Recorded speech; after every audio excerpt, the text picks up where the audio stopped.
Balik lagi di Stay Apol.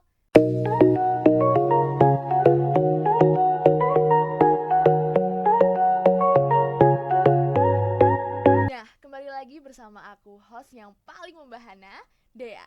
Di sini kita bakal ngobrol santai aja, nggak usah terlalu formal, tapi tetap bermakna. Hari ini aku nggak sendirian, karena aku ditemenin oleh seseorang yang punya perjalanan menarik di dunia pendidikan, literasi, dan juga kontribusi untuk anak muda. Dia adalah seorang mahasiswa dari Universitas Sanata Dharma. Program studinya ya PBI dong, Pendidikan Bahasa Inggris, mana lagi coba. Aktif menulis di berbagai platform seperti Medium dan juga komunitas literasi, terlibat dalam organisasi kampus, komunitas membaca, hingga gerakan kepemudaan daerah. Wah, jujur ya, kalau ngelihat semua kegiatannya ini tuh kayaknya ajaib banget orangnya bisa hadir di sini gitu. Nah, selain itu, dia juga merupakan bagian dari Duta Inspirasi Indonesia Batch 7 dan pernah meraih penghargaan sebagai Best Delegate Asia Youth International Model United Nations dalam forum internasional. Nah, hari ini kita bakal ngobrol tentang perjalanan, cara berpikir, dan bagaimana dia memaknai belajar, menulis, dan hidup itu sendiri. Langsung aja kita sapa. Halo Pedro, apa kabar? Halo Dea, kabar baik. Apa kabar juga sebaliknya? Puji Tuhan kabar baik juga. Nah, Luar gimana Pedro biasa. kesininya tadi macet nggak di jalan? Nggak macet sih karena dekat juga, pakai jalan kaki juga, nggak Oke, macet aja. puji Tuhan ya. Oke Pedro, mungkin kita nggak usah lama-lama lagi nih. Eh, aku mau tanya nih tentang diri kamu Oke, nih ya. Kita mulai dari yang boleh. ringan dulu aja. Kalau kamu harus mendeskripsikan diri kamu dalam 3 kata nih Pedro, Oke, kira-kira apa dan kenapa? oke. Tiga kata ya. Mungkin bertanya, mencari, dan jenaka kali ya. Kalau Uh, bertanya, aku tuh orangnya suka mempertanyakan sesuatu ya, kayak nggak cepat menerima mm-mm, sesuatu apapun itu. Kayak selalu mempertanyakan itu sudah menjadi prinsipku semenjak terlambat sih SMA gitu. Kalau mencari ya jelaslah aku datang ke sini untuk belajar. Ngapain kan aku dari NTT kemudian mm-mm, aku pergi jauh-jauh ke Jogja itu ya mencari tahu tentang makna hidup, mm-mm. apa belajar itu bagian dari pencarianku. Kalau jenaka ya begitu. Aku tuh punya prinsip kalau hidup itu nggak boleh terlalu serius gitu. Mm-mm. Harusnya ada humor gitu, harus ada jenaka supaya balance lah ya, jangan Mm-mm. terlalu serius juga kiri Iya, terus betul kanan terus, sih. harus balance gitu. Nah, Nah, dari aku dengar tuh yang menarik banget ya ada bertanya nih. ah Kalau dari bertanya sendiri, bertanya kan itu bagian dari dunia dunia bahasa ya, dunia literasi gitu. Nah, aku penasaran nih, kapan pertama kali kamu tuh ngerasa klik sama dunia bahasa atau literasi? Kayak ada nggak sih momen tertentu yang bikin kamu akhirnya jadi terjun ke situ? oke. Kalau dunia literasi sendiri sebenarnya udah terlambat ya kalau boleh dikatakan. Mm-mm, Sebenarnya aku tuh pas SD itu sudah suka membaca. Kakekku mm-mm. punya komik tapi komik itu komik-komik tentang cerita-cerita Uh, daerah. komik daerah. Sama ibuku tuh punya koleksi Lima Sekawan, mungkin pernah dengar Lima Sekawan. Pernah sih. Ini Nah, Blyton kan ya? ya, aku diberikan sama itu ibuku. Tapi kemudian sempat off di SD kelas 6 sampai SMP kelas 3 aku sempat off, sempat menurun. Nanti di SMA baru Hmm. aku suka lagi klik lagi sama literasi, sama Yes. membaca itu karena ada beberapa bahan buku bacaan yang diberikan sama guru bahasa Inggrisku. Itu Mm-mm. menjadi dia tuh orangnya kunci yang apa namanya membangkitkan kembali semangat Mm-mm. membacaku itu lewat teks-teks sederhana kayak cerita-cerita untuk anak-anak, Mm-mm. cita-cita inspirasi dari beberapa tokoh dan ya lain sebagainya. Itulah kira-kira kapan aku mulai klik ya itu mulai muncul lagi membaranya itu pada saat SMA begitu. Hmm. Menurut kamu apa sih yang bisa kamu dapat dari membaca itu? Karena kalau aku inget ya, aku kan juga baca Lima Sekawan nih. Ya, Dan waktu aku kecil tuh Lima Sekawan tuh nyeritain tentang ya, petualangan-petualangan ya ya, kan, 4 bersaudara sama satu anjingnya gitu. ya. Nah, kalau dari kamu sendiri ya selama ini kan kamu sempet suka baca tuh SD ya, SD terus stop, terus lanjut lagi SMA nih. Nah, apa yang bikin kamu akhirnya bisa klik lagi sama membaca tuh pas SMA tuh? Nemuin apa sih di buku-buku apa kalau boleh tahu? Oke, satu buku yang menjadi kunci kenapa aku suka baca dan kenapa akhirnya aku memilih bacaan untuk mencari makna hidup itu ketika di SMA aku diberikan satu buku sama salah satu guru bahasa Inggrisku. Judulnya Who is Malala Yousafzai. Mm-mm. Who was atau Who is aku lupa, pokoknya itu tentang Malala Yousafzai. Dia seorang anak muda dari Pakistan Hmm. yang berjuang melawan komunitas teroris namanya Taliban di Pakistan waktu itu. Dan satu hal yang aku tarik dari dia itu adalah dia tuh masih kecil, umur sekitar 14-an tahun, tapi dia sudah berani lawan terorisme. Dia lawan itu bukan pakai senjata, tapi dia lawan pakai pena dan buku. Nah, kemudian aku mulai berpikir, iya juga ya, ternyata benar kan ada pepatah yang bilang kan kalau pena itu atau kata-kata itu lebih tajam Mm-mm. daripada sebuah pedang kan. Ternyata benar. Aku mulai belajar ternyata bagaimana dia melawan Taliban. Akhirnya Taliban tuh sampai tembak di kepala, tapi mujizat bekerja, Aduh. dia hidup kembali. Di situ dia makin lebih Wow. menyuarakan lagi itu.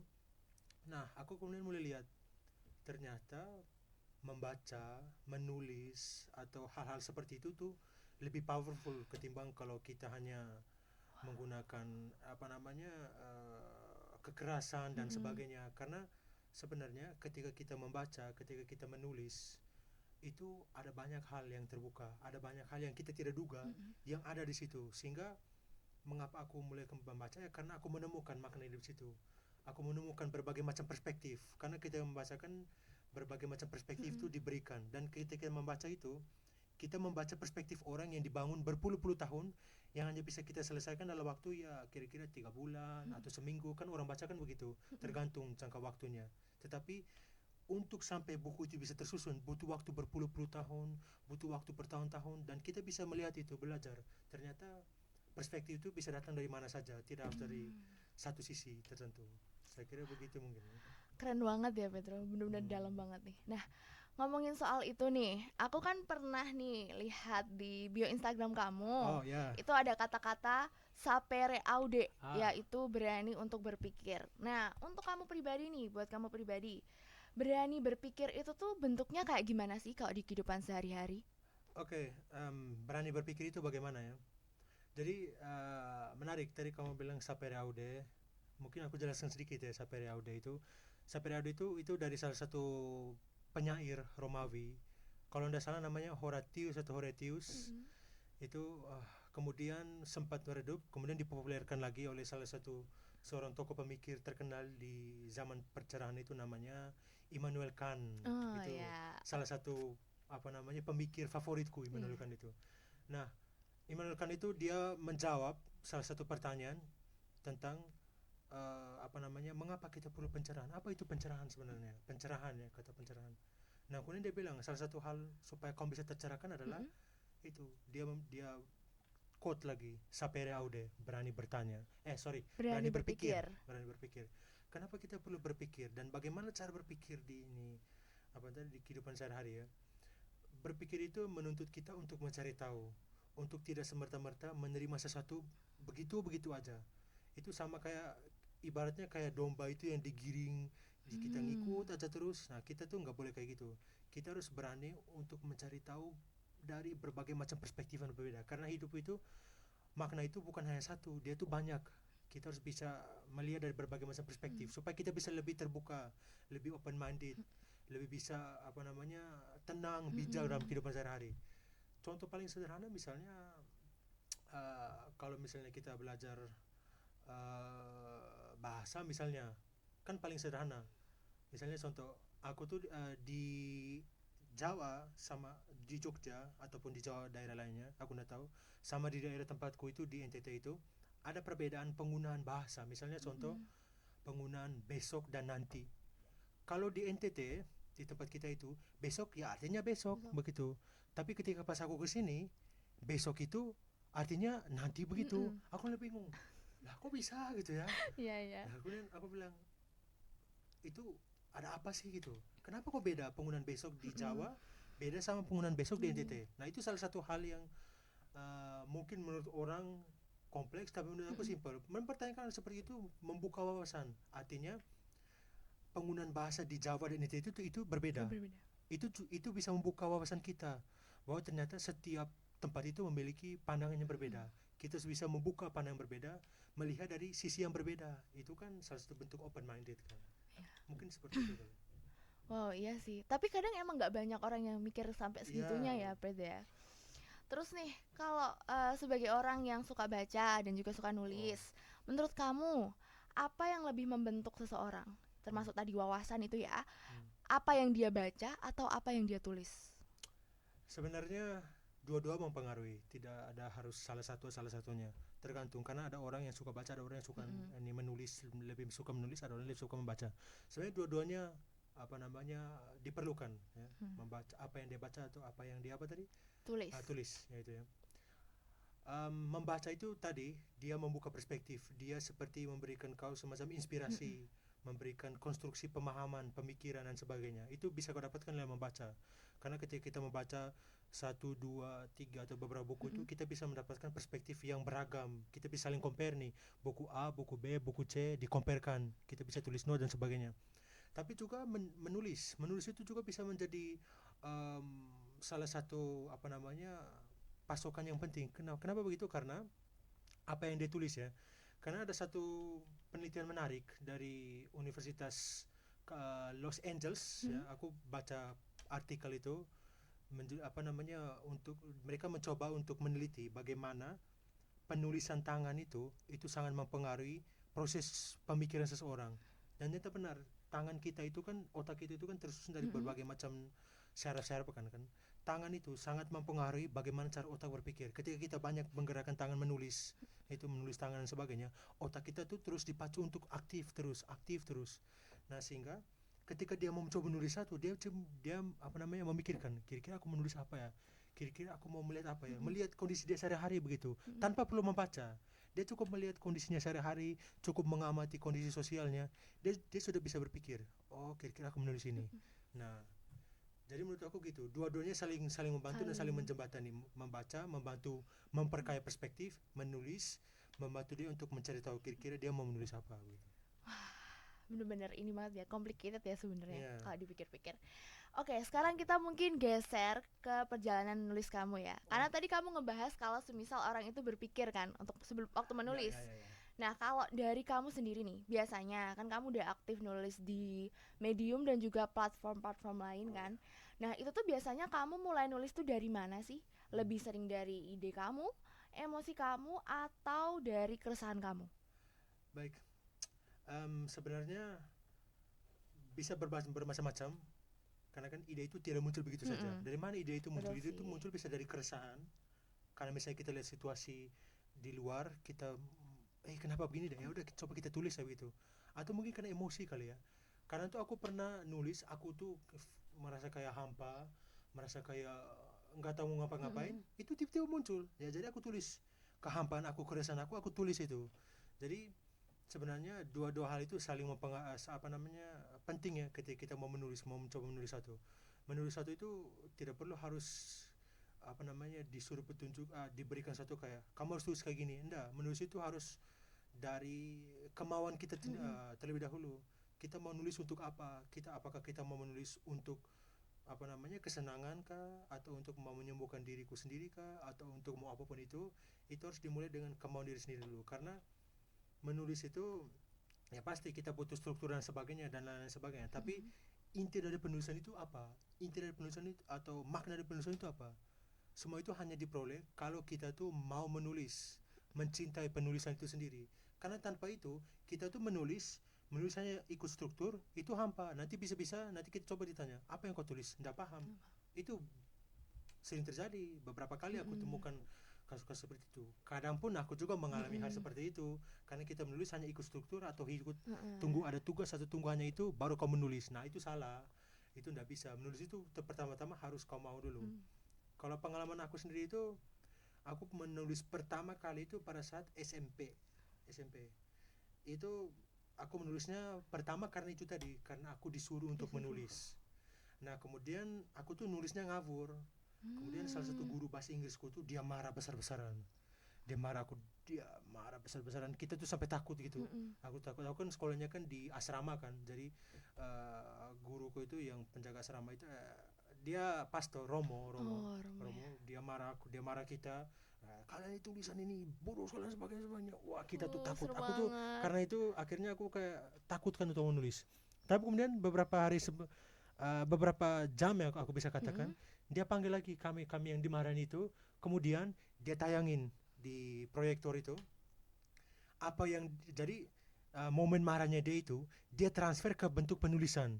Jadi dia pakai apa namanya perumpamaan kayak uh, Pedro ketakutan seperti seekor tikus yang terhimpit di apa Oh. namanya di ujung apa namanya tembok menunggu untuk diterkam oleh seekor kucing dan sebagainya begitu. Mm-mm. Jadi dia ubah momen ketika dia marah, momen ketika kami ketakutan Mm-mm. dalam bentuk penulisan, dan itu yang kemudian membuat aku pikir, oh ternyata benar juga ya. Jadi Mm-mm. menulis itu bukan hanya engkau tunggu untuk kayak menunggu struktur atau Mm-mm. mengikuti ini dan sebagainya, tapi momen-momen sederhana seperti itu, misalnya pengalaman keresahan, Mm. pengalaman kebahagiaan, itu bisa jadi satu bentuk penulisan. Dan akhirnya aku mulai terinspirasi dari situ, aku mulai mencoba menulis pengalaman sehari-hari aku bangun tidur tak tulis dan Mm-mm. sebagainya gitu ya. Mungkin akhirnya Wah, seperti itu. keren banget sih. Tapi aku setuju sih Pedro kalau misalnya kita tuh menulis dari perasaan kita sendiri, Ya. dari ide dan juga dari keresahan. Karena aku kan juga nulis nih dan emang banyak hal yang aku tulis itu adalah hal-hal yang terjadi di aku, sekitarku dan berdasarkan dari perspektif aku. Hmm. Bukan karena ya suruhan maupun kayak ada template-nya gitu. Karena Ya. kalau nulis kayak gitu tuh nggak asik kan ya, nggak Hmm. bisa nyampe juga di kitanya. Nah, sekarang lanjut nih di kegiatan-kegiatan kamu yang super banyak banget itu Pedro. Oh. Kan kamu nih aktif nih di organisasi dan komunitas ya. Hmm. Kalau nggak salah ya, dari pengalaman-pengalaman kamu sebelumnya itu kan kamu sempat ikut BEM tahun kemarin kan ya Pedro. Dan itu di Kastra kalau Ya, aku nggak Kastra, salah. Kastra. Terus habis itu kamu juga sekarang lagi ikut komunitas membaca, betul? Ya. Ya kan? Sampai komunitas pemuda ya yang Morangada itu kan. Oke. Nah, dari semua kegiatan-kegiatan kamu itu Pedro, apa sih yang paling ngebentuk cara kamu melihat dunia, cara kamu melihat kontribusi kamu untuk dunia itu seperti apa?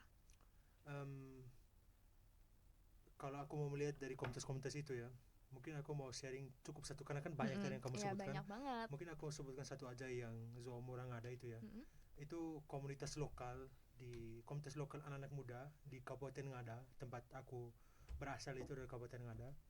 Kita membentuk bersama komunitas itu ya. Sebenarnya komunitas itu sudah berdiri sebelum apa namanya aku bergabung itu. Jadi komunitas itu awalnya didirikan oleh beberapa kelompok orang, kemudian um, aku punya kelompok lain, kelompoknya levelnya internasional, tapi karena aku rasa kelompok ini terlalu besar, jadi aku sepakat untuk sama teman-teman internasionalku, aku bilang coba kita fokuskan ke area kita masing-masing dulu. Mm-mm. Teman-temanku yang internasional itu tiganya dari Filipina, aku bilang kalian fokus konteks lokal Filipina, aku mau fokus ke konteksku di tempat aku gitu, sehingga aku mencoba untuk memasukkan ide komunitasku ke komunitas Zoomorang ada, sehingga kita membentuk ulang lagi, mengcover ulang wajah Zoomorang ada. Bersama kita ada sekitar 4 orang yang utama waktu itu, 4 atau 6 aku lupa persis.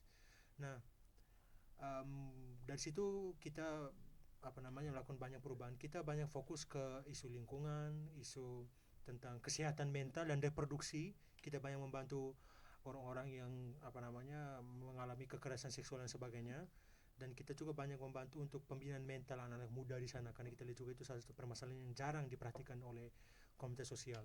Nah, dari hal itu kita banyak sekali apa namanya jatuh bangun, dan kemudian kita juga banyak menghasilkan beberapa program.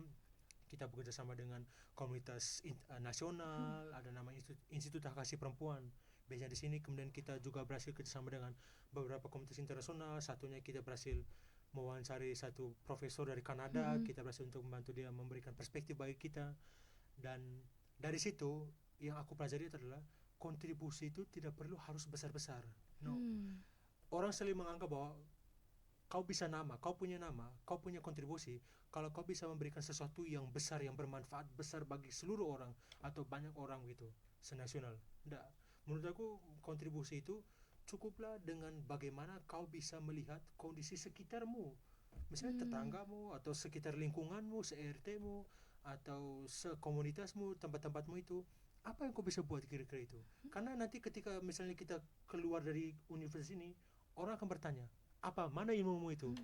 kira-kira apa yang bisa kalian pakai untuk apa namanya kebermanfaatan lingkungan sosial kami itu kan. Mm-mm. Betul sih. Karena kita nggak perlu cari nama-nama besar, aku tuh nggak terlalu care dengan itu. Aku tuh lebih care bagaimana kita bisa peka, setidaknya peka dengan lingkungan sekitar gitu, supaya kita bisa peka dengan lingkungan sekitar, peka dengan perbedaan, peka dengan diri kita sendiri. Diri kita sendiri itu harus terbuka dengan perbedaan orang lain begitu, dengan bagaimana masyarakat membutuhkan kita, atau bagaimana kita bisa berani untuk menunjukkan kalau kita tuh bisa loh begitu, kalau kita tuh punya power, punya legitimasi untuk merubah sesuatu mulai dari hal yang kecil begitu. Makanya aku pikir tidak perlu terlalu besar-besar, kecil-kecil aja. Komunitas kita tuh levelnya kecil tapi berdampak begitu. Artinya berdampak itu tidak perlu harus besar-besar, kecil-kecil aja. Aku kira seperti begitu mungkin ya. Menarik banget ya. Berarti kalau yang aku tangkap nih dari kamu, berarti menjadi terdidik dan juga berkontribusi untuk orang lain tuh tidak harus melewati pendidikan formal ya. Iya, pendidikan formal itu penting bagi kita untuk mengatur pola pikir kita itu lebih terstruktur ya, supaya kita pikirnya itu nggak ngawang-ngawang aja, nggak liar-liar aja begitu. Makanya kita perlu pendidikan formal gitu. Nah, tetapi pendidikan formal itu tidak cukup. Kenapa tidak cukup? Karena kalau kita hanya terpaku pada pendidikan formal, itu kita jadi orang tuh terlalu kaku gitu loh. Kita nggak Iya bisa sih. melihat the real situation tuh Kayak apa gimana? begitu, kondisinya apa. Makanya kita perlu pendidikan formal. Pendidikan formal tuh dimulai dari mana? Ya, pendidikan formal tuh bisa kita berkomunitas, bisa kita ikut dengan kegiatan-kegiatan komunitas luar, yang komunitas itu sudah tahu kondisi real life situation itu seperti apa, kondisi yang sebenarnya itu seperti apa. Karena kadang apa yang kita pelajari di pendidikan formal itu tidak selalu align dengan situasi yang terjadi di pendidikan informal. Kenapa? Karena pendidikan formal itu hanya kapasitasnya hanya untuk memperkaya understanding kita, bukan memperkaya bagaimana kita menghadapi situasi realitas sosial. Mungkin seperti itu Oke. kali. Wah, menarik ya. Tapi kalau dari kamu sendiri nih Pedro, kan itu kamu banyak kegiatan nih. Itu gimana sih kamu ngadepinnya? Apakah kamu tuh nggak ngerasa overwhelmed gitu sama kegiatan-kegiatan kamu? Aku overwhelmed sih, pasti. Aku overwhelmed. Beberapa kali aku mengalami overwhelmed. Tapi begini, um, aku tuh selalu punya satu komitmen dalam diri aku, ketahanan diri bahwa aku melakukan ini karena aku mau, dan karena aku berpikir bahwa aku nih hidup nih untuk apa begitu. Nah, kalau kita punya satu pemahaman dasar seperti itu, kita mau bahwa diri kita setidaknya bisa berdampak lah. Tadi kan kamu sebut bilang duta inspirasi kan. Inspirasi itu artinya bukan berarti kita harus cari nama dan sebagainya. Enggak. Inspirasi itu kita punya satu slogan, inspirasi itu mulai dari diri sendiri. Kira-kira kamu mau melihat overwhelm itu sebagai tembokmu, ataukah sebagai sebuah bagian dari prosesmu untuk belajar, untuk berdampak? Karena overwhelm itu manusiawi, semua manusia pasti Semua akan orang merasakan pasti overwhelm ya ngerasain kayak itu. gitu. Tapi apakah, pertanyaannya adalah bagaimana kau menyikapi overwhelm itu? Apakah kamu menyikapi overwhelm itu dengan berhenti, dengan cari dengan menggunakan sebagai alasan bahwa engkau tidak mau menjadi manusia yang aktif, atau kau mau menggunakan overwhelm itu menjadi sarana untuk bisa menjadi lebih aktif, untuk menjadikan itu sebagai your turning point, bagaimana supaya itu bisa lebih digunakan itu untuk kebermanfaatan bagi orang lain dan bagi dirimu sendiri begitu. Bener-bener banyak banget ya insight-nya. Mungkin ini kita mau nge-recap aja ya. Kita mau Iya, iya. memberi apa ya? Terakhir deh. Aku mau tanya nih. Terakhir ya. Apa arti hidup yang bermakna buat kamu? Untuk ngelengkapin semua penjelasan kamu yang udah begitu keren banget hari ini. Kalau dari kamu sendiri. Oke. Hidup yang bermakna itu artinya hidup menjadi siapa dirimu sebenarnya. Bukan siapa dirimu sebenarnya, itu artinya adalah menjadi kamu, dia seperti dia, Pedro dan lain semua itu. Kita semua mempunyai versi diri kita sendiri. Jangan kita hidup seperti apa yang orang mau kita menjadi seperti itu. No, it is not like that. Life is something that you are your authentic self, atau siapa dirimu sebenarnya. Jadi itu simple. Tidak perlu harus kita mencari orang seperti itu, kita harus menjadi seperti ini. Itu tuh topeng. Jangan menjadi topeng. Jadilah dirimu yang sebenarnya. Jangan mencari tahu, mengikuti kita orang lain. No, kamu adalah kamu, aku adalah aku. Semua kita punya jalan masing-masing. Oke. Aduh, boleh nambah satu pertanyaan lagi gak? Satu pertanyaan nih, terakhir banget nih Pedro. Karena dari tadi kamu tuh ngejawab tuh udah dengan keren banget gitu ya. Mungkin ya pemirsa, temen-temen yang lagi nonton video podcast ini itu tuh pengen tahu nih, kalau dari kakak Pedro sendiri, tipe cewek kamu tuh kayak gimana sih? Astaga. Karena Oh kan my kalau aku God. lihat dia sekarang Pedro kan juga bukan frater, lagi nggak di biara juga gitu Oke. loh. Nah, ada nggak sih tipe cewek kamu tuh kayak gimana gitu? Mungkin Um, buat teman-teman yang tertarik, teman-teman di rumah yang pengen gitu aduh. kenal sama Kak Pedro, ada nggak nih Kak Pedro? Um, sebenarnya aku tuh agak bingung apa yang kalian maksudkan dengan tipe begitu ya. Karena tipe itu kan yang kalian maukan seperti ini, yang kita maukan seperti ini. Menurut aku, tipe itu hanya perspektif sosial aja. Aku tuh lebih suka cewek cewek yang ini, yang jujur aja apa adanya, dan juga bisa tahu bahwa aku itu orangnya seperti itu. Dan mungkin orang lihat aku tuh kayak keren gitu, tapi no, I'm not like that. Ya orang lihat tuh aku keren, tapi orang nggak tahu aku tuh sebenarnya siapa gitu. Nah itu nanti kan baru mereka kaget, baru mereka mundur gitu. Kemudian aku juga mau cewek yang kalau kita ngajak ngobrol tuh nyambung lah begitulah. Itu kayak aku tuh lebih suka kalau kita tuh ngobrol kayak, jangan kayak ngobrol tuh kayak ngobrol yang gak jelas gitu. Bukan berarti bahwa kita ngobrol harus serius banget, nah juga gitu. Tapi setidaknya you got the point gitu. Jangan terlalu begitulah, supaya kita tuh dalam relasi bukan hanya bucin doang, tapi bagaimana cinta yang bijaksana tuh. Ciban mungkin ya, cibak, cinta Cibak. bijaksana gitu. Oh, Artinya jangan hanya bucin, hanya buta cinta, kau buta cinta, tapi harus cibak juga mungkin ya. Ini cinta aku yang ngarang-ngarang nih, nggak ada bijaksana. istilah ini. Mungkin cinta bijaksana kali ya. Iya. Aku kira mungkin seperti itu kali ya tipeku ya. Oke. Untuk soal lain mungkin proses lah ya, nanti Oke, dalam proses pengenalan. Tapi untuk yang bisa aku berikan mungkin kira-kira gitu dulu ya. Soal cantik atau apa itu, itu hanya perspektif sosial Iya. doang itu. Bukan, itu setiap orang punya makna yang berbeda-beda. Bagaimana mereka melihat cinta, cantik atau sosial lainnya sebagainya itu, I don't really care about that. Duh Pedro, tapi bahkan ketika kamu ngejawab pertanyaan yang fun ini aja tuh kamu tuh membuka insight baru tau. Oh, Oke. really? Karena ngebuka ternyata banyak hal di dunia ini tuh yang ternyata tuh hasil dari sosial gitu, dari perspektif Iya. sosial gitu. That's it. Oke, mungkin segitu aja. Thank you banget Oke, Pedro, thank you. terima Oh kasih my God. jujur. Hari ini tuh obrolannya tuh santai tapi kayak isinya tuh dalam banget, banyak banget yang bisa dipelajari, yang bisa dipahami. Thank you banget udah mau datang ke sini, udah mau sharing. Terus buat teman-teman semua yang lagi dengerin, semoga dari obrolan ini tuh ada yang nyangkut ya di kepala kalian, bisa kalian resapi gitu, kalian pahami, entah itu insight baru atau mungkin malah bikin kalian untuk apa ya, terinspirasi supaya menjadi seperti kakak Pedro di sini gitu. Karena ya kadang tuh kita tuh butuh ya satu obrolan yang seperti ini itu untuk melihat sesuatu dari sudut pandang yang berbeda gitu. Satu saja. Apa? Tadi kan kamu bilang menjadi seperti aku. Bukan No, seperti no, no, no. inspirasi Ya. Pedro, terinspirasi untuk berbuat ya mungkin. Tapi tetap jadi diri kalian Ya, sendiri jadi diri ya, kalian tetap sendiri, jadi itu diri paling kalian penting, sendiri. Oke, mungkin segitu dulu. Aku Dea, pamit dulu. Terima kasih Pedro karena sudah Terima kasih hadir. juga sudah menghadirkan saya. It's an honor. Sampai ketemu di episode selanjutnya. Bye bye. Bye. Thank you.